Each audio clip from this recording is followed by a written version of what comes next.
Vlog. Welcome to my guys. Alas 2 ng umaga.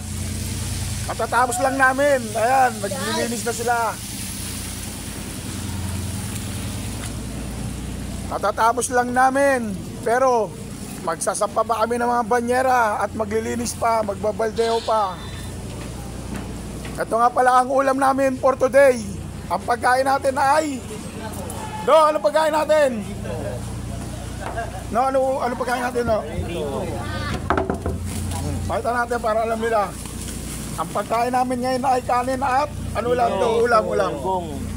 Galunggong na perito. Pritong galunggong, 2 piraso. Ayan ang employees bill namin ngayon.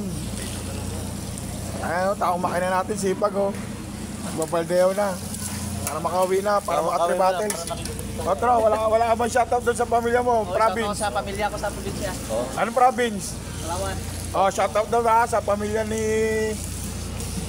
Dita ka yan. Sa Palawan. Ito ang may pakana kung bakit husgahan si LJ mamaya. Dadali sa ano.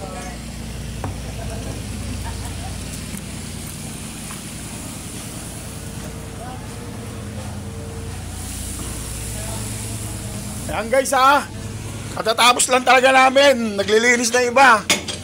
Ayun na tubig kasi oh. Bawi yan. O bahala Ang tubig yan doon. Wala kang tubigan, dun sila sa taas naglilinis eh. Bawi yan, no? Shoutout nga pala kay Pancho Bilo ng Nabotas. Abner Fernandez ng Quezon City. Kay Normita Tremor ng Nabotas din.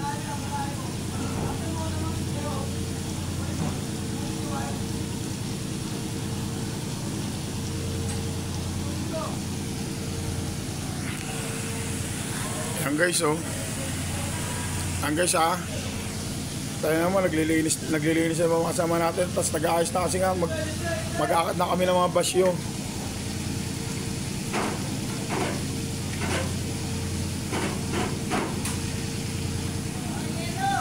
Ay si Pastor laki ng katawan yun pasimplis mo.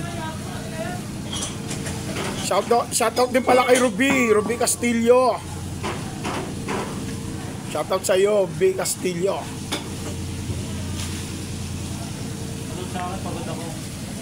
Walang pogi. Kasi Ari, alam mo pogi. Sa pador namin, alam mo pogi.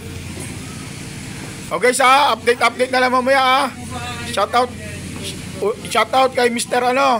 Reynaldo Marabi ng Canada, tsaka kay Manuel Marabi ng Norway. Kay Tol Mario Gribisi ng New Zealand. Tol, shoutout sa'yo Tol. Joey Elbuena pala, si Joey Elbuena ng ng Nabotas din, nagpapa-shoutout. Tsaka nyo naman po, support nyo naman yung Paloco Clothing and Apparel. Located sa Bacoco Street, Barangay Kaunlaran, MBBS Kaunlaran.